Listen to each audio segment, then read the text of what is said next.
Hello everyone, welcome back to my channel unique cooks kitchen and blog. तो सबसे पहले सबको जय माता दी। यहाँ सुबह के 5 बज चुके हैं। हम लोग नहा धो के रेडी हो चुके हैं।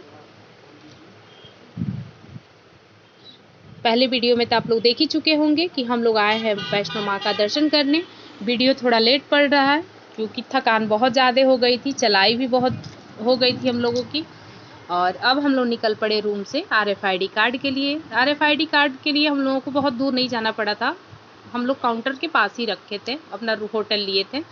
तो यहाँ भी मैंने थोड़ा सा वीडियो ले लिया है क्योंकि यहाँ वीडियो बनाना अलाउ नहीं था, ना ही फ़ोटो खींचना अलाउ था। तो थोड़ा मैंने चोरी से ही वीडियो बनाई है। और RFID कार्ड लेके हम लोगों ने अपने गले में पहन लिया। और अब हम लोग निकल गए ऑटो स्टैंड। ऑटो स्टैंड भी पास ही में है।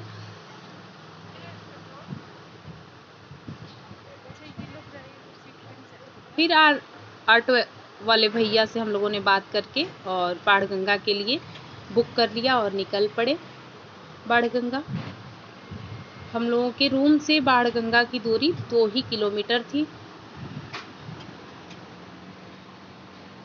हम लोगों ने सुबह सुबह की इसलिए चढ़ाई के लिए किया क्योंकि सुबह में थकान उतनी नहीं होती है। सुबह का मौसम अच्छा रहता है। बहुत लोग शाम को दोपहर में करते हैं तो थोड़ा उस समय धूप हो जाती है ज़्यादा ना, थोड़ी सी प्रॉब्लम होने लगती है। हम लोग सुबह का किए, बहुत ही अच्छा था। आप लोग भी अगर दर्शन करने यहाँ आइए वैष्णो माँ का, तो कोशिश यही करिए कि सुबह का करें। जिस दिन आइए उस दिन रेस्ट कर लीजिए। हम लोगों ने भी रेस्ट किया।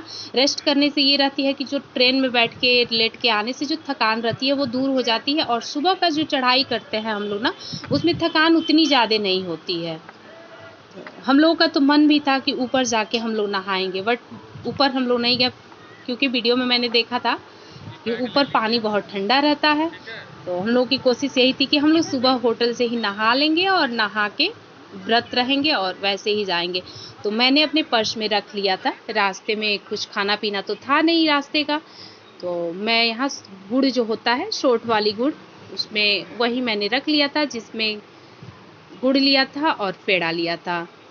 तो गुड़ तो हम लोगों को बहुत ही हेल्प किया क्योंकि जब भी हम लोगों को थोड़ा सा भी थकान लगता था 2 मिनट के लिए हम लोग बैठ जाते थे, गुड़ लेते थे, पानी पी लेते थे। तो यहाँ मैंने गेट से एंट्री कर ली है। यहाँ सब लोग अपनी अपनी फैमिली का वेट कर रहे हैं क्योंकि लेडीज़ों की लाइन बहुत लंबी नहीं थी, जेंट्स की लाइन लंबी थी। तो कुछ लोग आ चुके थे, कुछ लोग नहीं आज आए थे।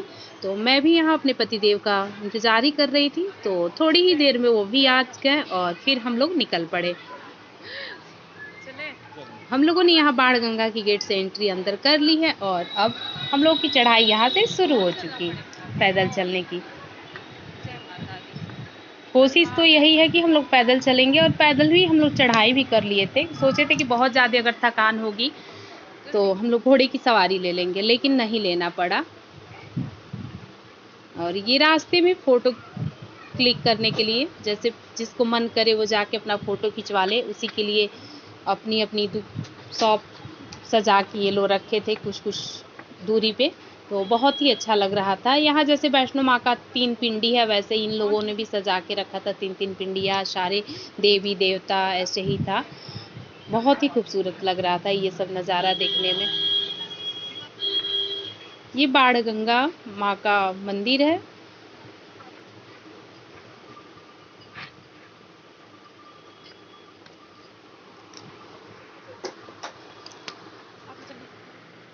थकान तो हो रही थी, सुबह का समय था, थोड़ा से गले में ठंडे की वजह से प्रॉब्लम हो रही थी।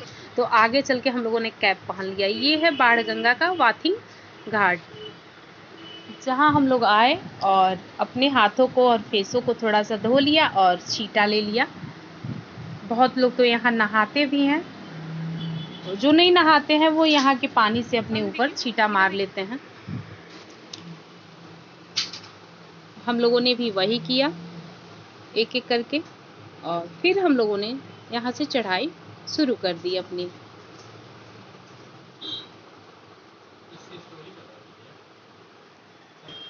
बाणगंगा की पूरी स्टोरी तो मुझे नहीं मालूम है, बट थोड़ी थोड़ी मुझे पता है।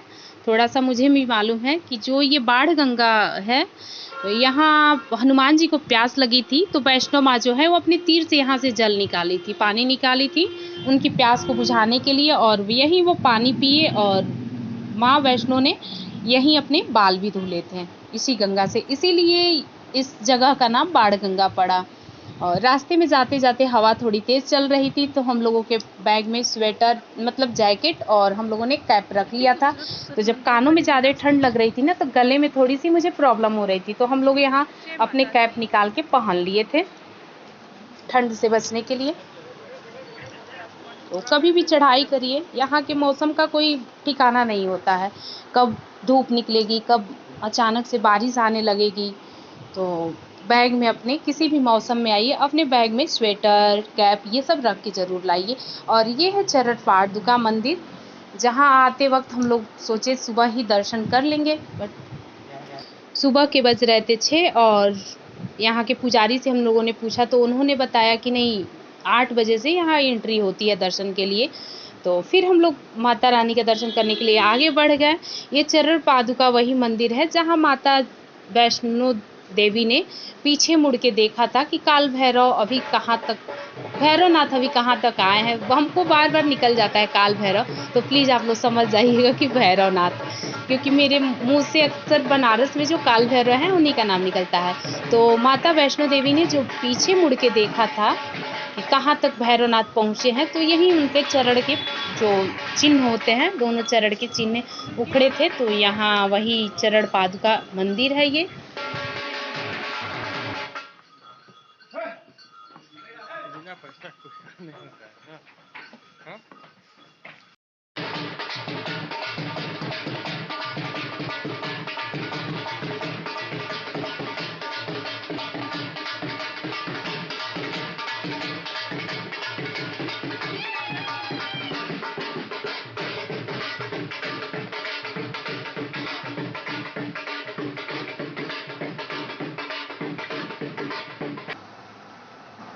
अब हम लोग अर्धकुंवारी माँ के मंदिर तक पहुँच ही चुके हैं, यहाँ से बहुत दूर नहीं था।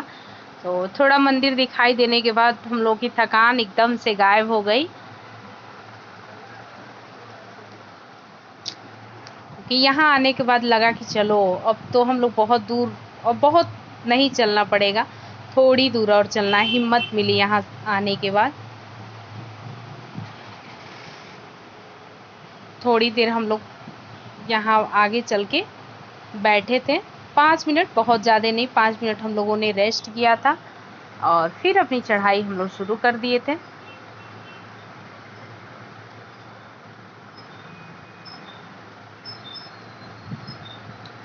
यहाँ पे काफ़ी लोग बैठे हुए थे, तो हम लोग भी सोचे कि चलो थोड़ी देर बैठ जाया जाए।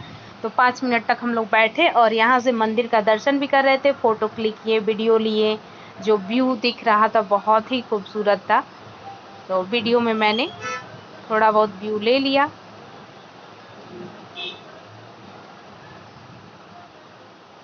यहाँ से मंदिर काफ़ी पास दिखाई दे रहा था।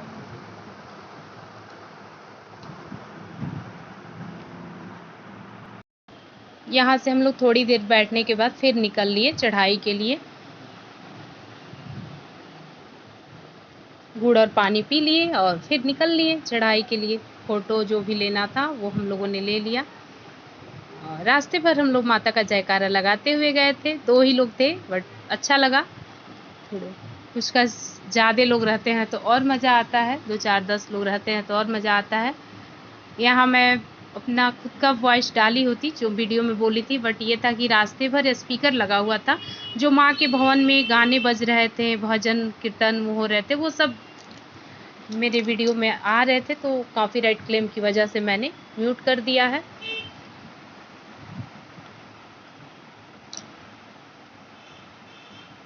यहाँ पहुँचने के बाद लगा कि चलो हम लोग तो आधे रास्ते आ ही गए और बहुत दूर नहीं जाना है, अब ज़्यादा नहीं चलना पड़ेगा। यहाँ से थोड़ी सी ताकत मिल गई और जब आगे पहुँचे, जब माँ का भवन दिखा, तब तो लगा कि हाँ यार, सारी थकान वहाँ से तो सच में गायब हो गई। माँ का भवन दिखते ही सारी थकान झट से गायब हो गई, पता ही नहीं चला कि हम लोग थके हैं।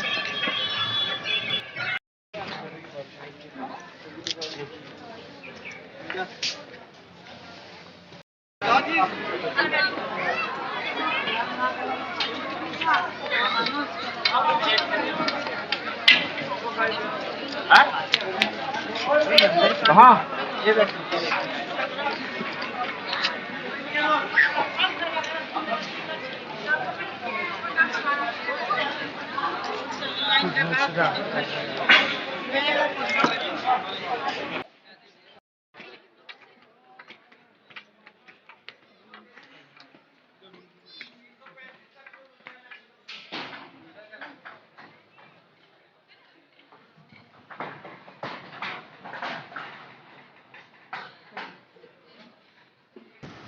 यहाँ हम लोग आ गए गर्भजून गुफा के दर्शन के लिए, बुकिंग करने के लिए, जो टिकट की बुकिंग होती है उसकी करने के लिए। बट यहाँ आने के बाद पता चला कि 24 घंटे के बाद हम लोगों का नंबर आने वाला है, तो हम लोगों ने अपना प्लान स्किप कर दिया और हम लोग अंदर जाके दर्शन तो कर लिए बट गुफा का दर्शन नहीं कर पाए, क्योंकि हम लोगों को अगले दिन का प्लान था शिवखोड़ी जाने का, शिवखोड़ी गुफा का दर्शन करना था। तो हम लोगों ने स्किप कर दिया, सोचा कि चलो अगली बार फिर कभी ना कभी तो माँ बुलाएंगे ही, जैसे इस बार बुलाई आगे भी बुलाएगी माँ, तो उस बार आके हम लोग गर्भजून गुफा का दर्शन कर लेंगे। तो अंदर जाके हमने मंदिर के अंदर तो दर्शन किया, बट जो गर्भजून गुफा होती है उसके अंदर का हम लोगों ने दर्शन नहीं किया और फिर हम लोग निकल गए भवन के लिए।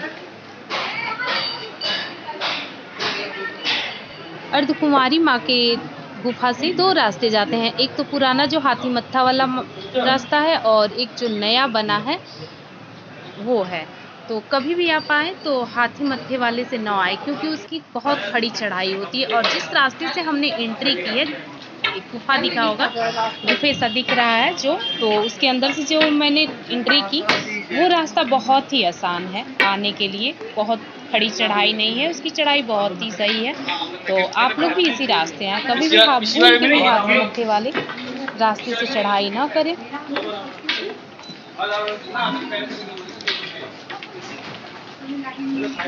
अब हम लोग भवन के काफ़ी करीब पहुंच चुके हैं, तो यहाँ आने के बाद हम लोग की थकान तो झट से गायब ही हो गई, जैसे लगा ही नहीं कि हम लोग थके हुए हैं भवन के करीब पहुंचने के बाद। और जैसे ही हम लोग पहुँचे तो फिर हम लोगों ने लॉकर का पता किया कि लॉकर रूम कहाँ है, फिर लॉकर लिया। लॉकर लेने में ही हम लोगों को 1 घंटे लग गए। हम लोग टाइमली तो बहुत अच्छे से पहुँचे थे, 11:23 तक हम लोग पहुँच चुके थे, बट 1 घंटे लॉकर की चाबी लेने में लग गई और फिर उसमें हम लोग मोबाइल पर्स ये जमा किए, क्योंकि ये सब ले जाने की एंट्री नहीं थी। और फिर माता रानी का हमने वैष्णो माँ का दर्शन किया। इसी के साथ हमने काल भैरव जी का भी दर्शन किया। तो प्लीज़ अगले वीडियो को देखने के लिए इस चैनल को सब्सक्राइब करें, वीडियो को अधिक से अधिक लाइक शेयर करना ना भूलें।